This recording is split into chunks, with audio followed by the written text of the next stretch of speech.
ভাতা, বিধবা ভাতা, প্রতিবন্ধী ভাতা, ভাতার সংখ্যা ও আবেদনের সময়, চেয়ারম্যানের ভূমিকা, সাধারণ মানুষ কিভাবে জানবে। আজকে আমরা জানবো বিভিন্ন সামাজিক ভাতা সম্পর্কে, যেমন বয়স্ক ভাতা, বিধবা ভাতা এবং প্রতিবন্ধী ভাতা সম্পর্কে। এই বাজেটের উৎস হচ্ছে সমাজ কল্যাণ মন্ত্রণালয় ও মহিলা ও শিশু বিষয়ক মন্ত্রণালয়। এটি কোনো নির্দিষ্ট এককালীন টাকা নয়, বরং প্রতি মাসে বা 3 মাস পর পর সরাসরি উপকার ভোগের নগদ অ্যাকাউন্টে বা বিকাশ অ্যাকাউন্টে সরাসরি চলে যায়।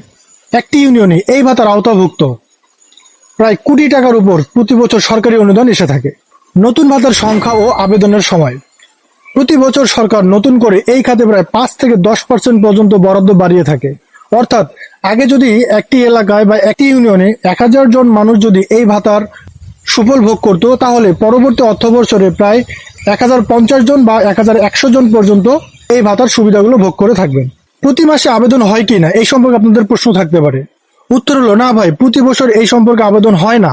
সাধারণত প্রতি অর্থ বছরের শুরুতে জুলাই বা আগস্ট মাসের দিকে অথবা সমাজসেবা অধিদপ্তরের মাধ্যমে বছরে 1 বা 2 বার সমাজসেবা অধিদপ্তরের পোর্টালের মাধ্যমে আবেদন নেওয়া হয়ে থাকে।